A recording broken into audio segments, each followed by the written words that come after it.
Terima kasih sudah mengklik video ini. Jangan lupa subscribe dan like jika kamu suka dengan video ini. Ini adalah kisah para tokoh Islam spesial Ramadan. Menuju pada kisah tokoh Islam kedua yaitu Abdullah bin Mas'ud. Seperti apa kisahnya? Tonton sampai habis. Abdullah bin Mas'ud adalah seorang sahabat muhajirin dari Bani Zahrah, termasuk dalam sahabat as-sabiqunal awalin, sahabat yang memeluk Islam pada masa awal didakwahkan. Perawakan tubuhnya pendek dan kurus, tidak seperti umumnya orang-orang Arab di masanya. Tetapi dalam hal ilmu-ilmu keislaman, khususnya dalam hal Al-Quran, ia jauh melampaui para sahabat pada umumnya. Kisah keislamannya cukup unik, karena ia melihat dan mengalami secara langsung mukjizat Rasulullah Shallallahu Alaihi Wasallam. Pertemuan Abdullah bin Mas'ud dengan Nabi Muhammad Shallallahu Alaihi Wasallam. Ketika masih remaja, Abdullah bin Mas'ud bekerja mengembalakan kambing milik Uqbah bin Abi Mu'aid, salah seorang tokoh Quraisy yang sangat memusuhi Nabi Muhammad Shallallahu Alaihi Wasallam. Suatu ketika saat sedang bekerja di suatu padang, dia didatangi oleh Rasulullah Shallallahu Alaihi Wasallam dan Abu Bakar yang sedang kehausan dan meminta susu. Tetapi karena hanya melaksanakan amanah mengembalakan, Abdullah bin Mas'ud pun tidak bisa memenuhi permintaan itu. Karena memang sedang kehausan, Rasulullah Shallallahu Alaihi Wasallam meminjam anak kambing betina yang belum digauli pejantan, yang tentunya tidak mungkin mengeluarkan air susu. Ibnu Mas'ud remaja memenuhi permintaan beliau tersebut. Setelah anak kambing itu diletakkan di depan Nabi Muhammad Shallallahu Alaihi Wasallam, beliau mengikat dan mengusap susunya dan berdoa dengan kata-kata yang tidak difahami Ibnu Mas'ud. Sungguh ajaib, kantung susunya jadi penuh dengan air susu. Abu Bakar datang dengan membawa batu cekung, dan memerah air susunya. Abu Bakar meminum susu tersebut sampai kenyang, kemudian memerah lagi dan memberikan kepada Ibnu Mas'ud. Dan terakhir Abu Bakar memerah lagi untuk Rasulullah Shallallahu Alaihi Wasallam. Setelah selesai minum, beliau berkata, "Mengempislah." Seketika kantung susu anak kambing itu mengempis kembali seperti semula, dan ia berlari kembali ke kumpulannya. Ibnu Mas'ud sangat takjub melihat pemandangan tersebut. Ia mendekati Rasulullah Shallallahu Alaihi Wasallam dan minta diajarkan kata-kata yang diucapkan Nabi Muhammad Shallallahu Alaihi Wasallam tersebut. Maka beliau menyampaikan tentang risalah Islamiyah yang beliau bawa, dan seketika itu Abdullah bin Mas'ud memeluk Islam.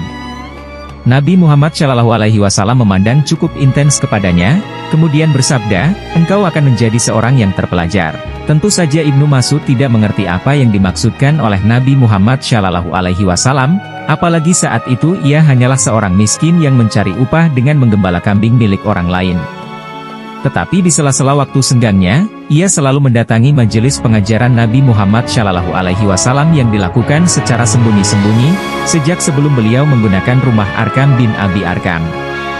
Sedikit demi sedikit pengetahuannya makin bertambah, bahkan dengan cepat ia mampu menghafal dan menguasai wahyu-wahyu, yakni Al-Quran. Suatu ketika Rasulullah Shallallahu Alaihi Wasallam ingin ada seseorang yang membacakan Al-Quran kepada orang-orang Quraisy karena mereka belum pernah mendengarnya, dan ternyata Abdullah bin Mas'ud yang mengajukan dirinya. Tetapi Nabi Muhammad Shallallahu Alaihi Wasallam mengkhawatirkan keselamatannya. Beliau ingin orang lain saja, yang mempunyai kerabat kaum Quraisy, yang bisa memberikan perlindungan jika ia disiksa. Tetapi Ibnu Mas'ud tetap mengajukan diri, bahkan setengah memaksa, sambil berkata, "Biarkanlah saya, ya Rasulullah, Allah pasti akan membela saya." Abdullah bin Mas'ud membaca Al-Quran di hadapan kaum Quraisy. Sungguh suatu semangat besar yang didorong jiwa muda yang berapi-api, sehingga kurang mempertimbangkan keselamatan dirinya, dan tanpa menunggu lagi, ia berjalan ke majelis pertemuan kaum Quraisy di dekat Ka'bah, dan Nabi Muhammad Shallallahu Alaihi Wasallam membiarkannya. Sampai di sana, ia berdiri di panggung atau mimbar di mana orang-orang Quraisy biasanya melantunkan syair-syair mereka, dan mulai membaca ayat-ayat Quran dengan mengeraskan suaranya. Yang dibacanya adalah surah Ar-Rahman. Orang-orang kafir itu memperhatikan dirinya sambil bertanya, apa yang dibaca oleh Ibnu Ummi Abdin itu?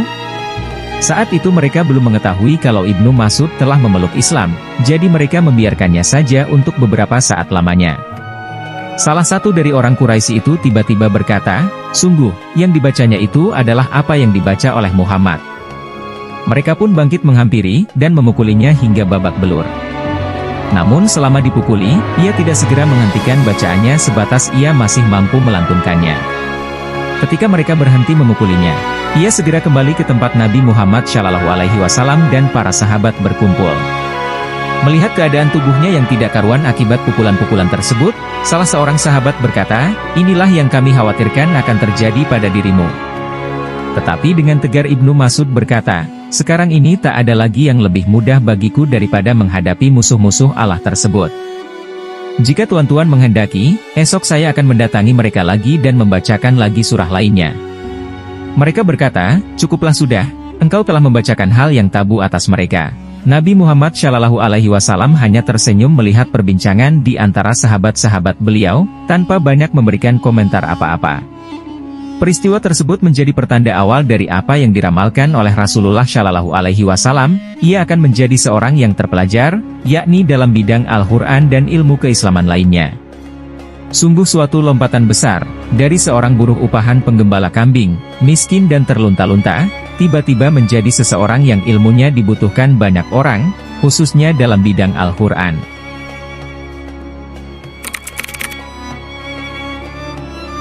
Ia memang hampir tidak pernah terpisah dengan Rasulullah SAW, pengetahuannya terus tumbuh dan berkembang dalam bimbingan beliau. Ia mendengar 70 surah Al-Quran langsung dari mulut Rasulullah SAW, dan tidak ada sahabat lainnya yang sebanyak itu mendengar langsung dari Nabi Muhammad SAW. Ia juga selalu merekam, mengingat, peristiwa demi peristiwa yang berhubungan dengan surah-surah Al-Quran. Jika ia mendengar kabar tentang seseorang yang mengetahui suatu peristiwa yang berhubungan dengan Al-Quran, yang ia belum mengetahuinya, segera saja ia memacu untanya untuk menemui orang tersebut demi melengkapi pemahamannya. Tentang kemampuannya di bidang Al-Quran, Nabi Muhammad SAW bersabda, "Barang siapa yang ingin mendengar Al-Quran tepat seperti ketika diturunkannya, hendaknya ia mendengar bacaan Al-Quran Ibnu Ummi Abdin, yakni Abdullah bin Mas'ud. Barang siapa ingin membaca Al-Quran tepat seperti saat diturunkan, hendaklah ia membaca seperti bacaan Ibnu Ummi Abdin." Beliau juga pernah bersabda, "Berpegang teguhlah kalian kepada ilmu yang diberikan oleh Ibnu Ummi Abdin." Bahkan tak jarang Nabi Muhammad SAW memerintahkan Abdullah bin Mas'ud untuk membacakan suatu surah untuk beliau, dan beliau akan memerintahkannya berhenti setelah beliau tak dapat menahan tangis karena mendengar bacaannya. Beliau seolah dibawa, bernostalgia, dengan suasana ketika ayat tersebut diturunkan, karena bacaannya memang tepat seperti saat ayat-ayat Al-Quran itu diturunkan. Secara penampilan fisik, mungkin Abdullah bin Mas'ud tidak meyakinkan. Perawakan tubuhnya kurus dan kecil, tidak terlalu tinggi. Kedua betisnya kecil dan kempes sehingga pernah menjadi bahan tertawaan beberapa sahabat. Hal itu terjadi ketika ia sedang memanjat dan memetik dahan pohon arak untuk digunakan sikat gigi, siwak, oleh Nabi Muhammad SAW. Melihat sikap mereka ini, beliau bersabda, "Tuan-tuan mentertawakan kedua betis Ibnu Mas'ud, padahal di sisi Allah, timbangan, kebaikan, keduanya lebih berat daripada gunung Uhud."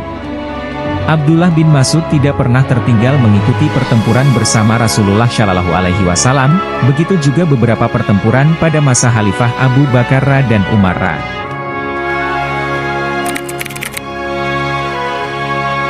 "Aku telah ridha padanya, maka ridha itulah ia olehnya." Melihat pemandangan tersebut, Ibnu Mas'ud berkata, "Alangkah baiknya jika akulah pemilik yang kubur itu." Namun ternyata keinginannya tidak terpenuhi karena tiga orang mulia yang terbaik tersebut mendahuluinya menghadap Allah. Ia wafat pada zaman Khalifah Utsman, dan dalam satu riwayat disebutkan, yang memimpin, mengimami, sholat jenazahnya adalah sahabat Ammar bin Yasir.